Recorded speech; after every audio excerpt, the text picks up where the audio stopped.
Hey YouTube, Amanda here on behalf of Core TCG, and today we have a very special guest.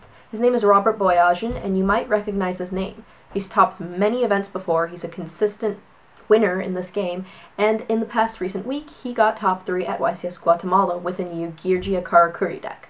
So we're here to talk to him about the ins and outs of the deck, what really happened at the event, and just general discussion. So let's begin. So my first question is, Robert, we all know that Karakuri was a very powerful engine. It's very explosive, it can spam the field while keeping presence still. What gave you the idea to mix Karakuris and Geargias together? Well, it first started with just taking the Geargia deck as like a singular entity, and then from there, like we realized that the Karakuri tuners are really good, and then you're able to like basically kill them if you just start with Geargia armor by searching accelerators and then searching the Karakuri tuner, and then you like spam the board with Karakuri synchros, and then that was the sole reason to like put the Karakuris in the deck. So it didn't start as like a Karakuri deck and then we added Geargias. It was like Geargias, and then we realized the Karakuris were good with them. So essentially, Geargias are like gadgets which have search ability, but they're able to special Yeah, summon themselves, which really compensates for one of the shortcomings that gadgets had, is to really balance those two aspects out, correct? correct. Yeah, any hand that you have, like any game that you start with Geargia armor, you're basically like so far ahead because every single turn you get a searcher card with him, and then within a few turns they just like your pushes only take like 1 to 2 cards to make now because of the armor. So it's just like really easy to run your opponent out of advantage while you're like holding so many cards. So. Okay. So my next question is, what are your thoughts on Thunder King Rai-Oh with the deck? What do you really do to deal with that? Well, the cards were scary. At Guatemala, I played Triple D Prison and 2 Compulses with like Bottomless trap holes and stuff like that. So Thunder King Rai was by far the scariest card to deal with that deck. But there's the one guy, Geargia Arsenal is able to go up above Thunder King Rai's attack if you have like a few more guys. So sometimes that was the plan B, or a Giant Rat can get Grand Mole or can get Geargia Arsenal. So stuff like that usually worked out. So Okay. yeah. What's the Guatemala player scene like? Is there any specific meta going on over there, and was there any major language barriers you had to deal with? The meta is pretty similar to ours. A lot of people still played windups even though they didn't have Shockmaster because alpha promos aren't legal, and all the Shonen Jump promos aren't legal. So like Acid Golem isn't legal either. But there was still like windups seemed like they were still highly represented. Um, Outside of that, the meta was just pretty normal. I played against windups, Geargias a few rounds.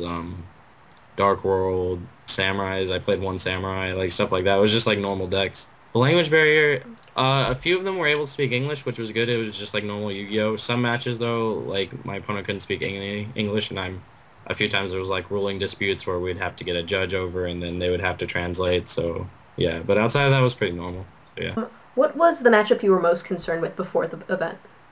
I thought that heroes were gonna be pretty bad just because of like they have Thunder King and like cards to stop me like that, but I thought because I had so much removal with Deep Prison, Bottomless and stuff that was gonna be fine, but overall I thought Dark World was gonna be the most scary.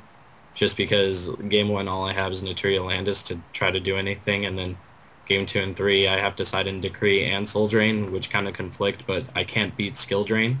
So I have to side in Decree, and then to stop Dark World stuff I need the Soul Drain. So yeah. Okay.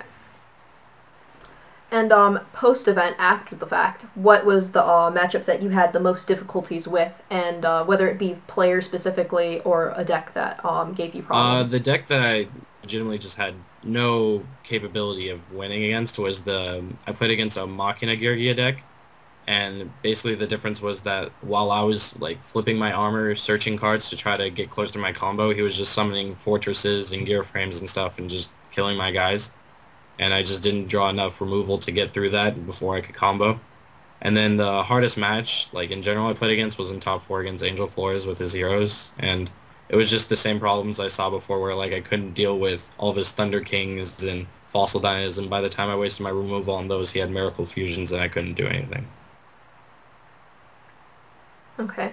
And let's go back to the Machina matchup. What do you think is the advantages that Machina Geargia build has over the Karakuri Geargia build? I feel like the Machina Geargia build is probably a little more proactive because they're able to summon cards like the Gear Frame and stuff like that to go into fortresses and just try to do stuff because they use the advantage they get off of Accelerator just to make Geargians to search the Machina cards and then to get like discard fodder for the fortress.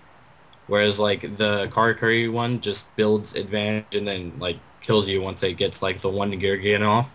So I feel like those are the differences. The flaws in the Machina one are the same flaws in a normal Machina deck where like, oh, Bottomless on Fortress is just like the worst feeling, or Solemn Warning on like Gear Frame's pretty bad. Like once you do that, like they can't do as much because they don't have the same access to the tuners which give you the synchros like the Karakuri one has. Okay. And a lot of people were asking, why didn't you run cards like Birdman? Is there any specific reason you didn't run Birdman?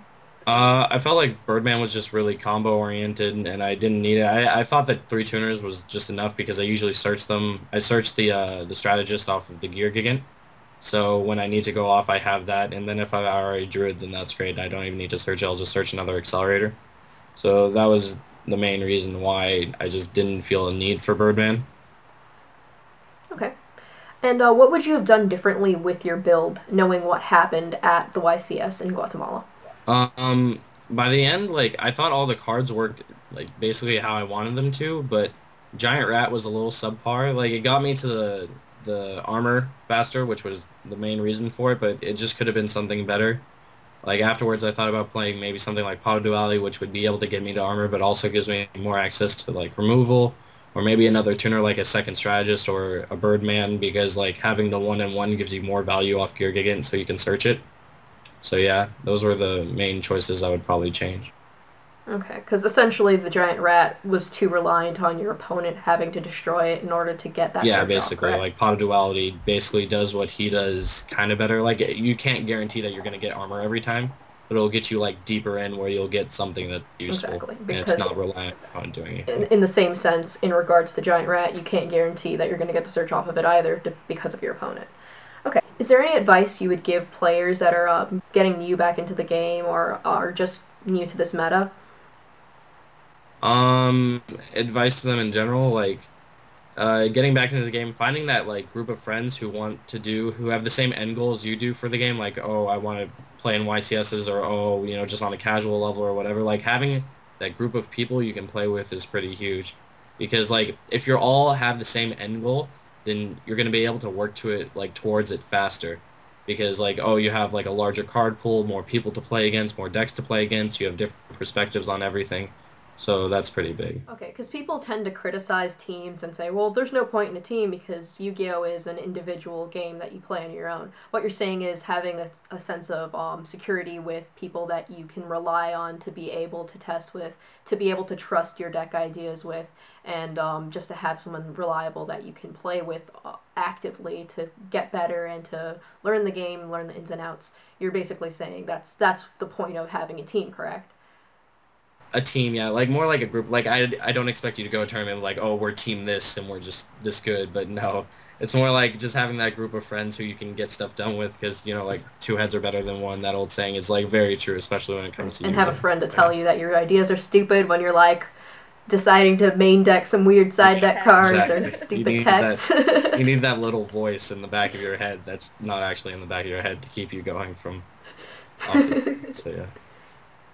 Okay, all right. And is there anything else you'd like to tell the viewers before we leave? Not very much. I think that basically covered everything. So yeah. Okay. All right. Well, thank you so much for this interview. I'm sure this has enlightened some players in some sort of sense who are at least interested in the deck. If you guys are interested in seeing his build, I'm going to link it in the description below. It's been Amanda Lapalm, and this is Robert Boyajian. I hope you guys enjoyed. Take care.